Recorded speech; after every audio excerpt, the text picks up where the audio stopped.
Cinema കാണുമ്പോൾ നമുക്ക് അവരുടെ ജീവിതം കാണാം, അവരുടെ എത്രമാത്രം കഴിവുകൾ ഒളിഞ്ഞിറങ്ങുന്നുണ്ടെന്ന് അറിയാൻ പറ്റും. പിന്നെ മറ്റൊരു കാര്യം വളരെ എന്താ പറയുക, ഹ്യൂമാനിറ്റേറിയൻ ഓറിയൻറ്റഡ് ആയിട്ടുള്ളൊരു സിനിമയാണ്.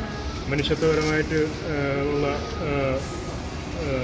പെരുമാറ്റങ്ങളിലൂടെയൊക്കെ ഓരോരുത്തരുടെ ബിഹേവിയർ എങ്ങനെ മാറുന്നു. ഇതിലെ നായകനായിട്ടുള്ള അമീർ ഖാൻ വളരെ സെൽഫിഷ് ആയിട്ടുള്ളൊരു വ്യക്തിയാണ്. പക്ഷേ പുള്ളിക്ക് ഒരു സിറ്റുവേഷനിൽ ഈ കുട്ടികളെ പഠിപ്പിക്കേണ്ട കോച്ചായി വരേണ്ട ഒരു സിറ്റുവേഷൻ വരും. അത് ഡെവലപ്പ് ചെയ്യണതാണ്. അത് വളരെ നന്നായിട്ട് ചെയ്തിട്ടുണ്ട്. എനിക്ക് തോന്നുന്നു അമീർ ഖാനെ പോലെയുള്ള ഒരു വ്യക്തിക്ക് ഇതുപോലുള്ള സിനിമകൾ ഇന്ത്യയിൽ ഒരു പക്ഷേ ചെയ്യാൻ പറ്റുള്ളൂ. ഇത് പുതിയ തലമുറ കൊച്ചു കുട്ടികളെയൊക്കെ കൊണ്ട് കാണിക്കണം വിത്ത് ഫാമിലി. കാരണം വളരെ നല്ലൊരു സിനിമയാണ്. യാതൊരു സംശയമില്ല, ഇത് one of the best film of Aamir Khan. പഴയ സിനിമയുടെ വൈബ് പ്രതീക്ഷിച്ച് പോകണ്ട, അതും ഇതും നമ്മൾ യാതൊരു കണക്ഷനും ഇല്ല. പക്ഷേ പഴയ സിനിമയുടെ ആ ബാക്ക്ഗ്രൗണ്ട് സ്കോർ പോലെയൊക്കെ നമുക്ക് ഫീൽ ചെയ്യും. മറ്റേ സിനിമാറ്റോഗ്രാഫിയൊക്കെ പഴയ സിനിമയുടെ ആ ഒരു ഫീലാണ്.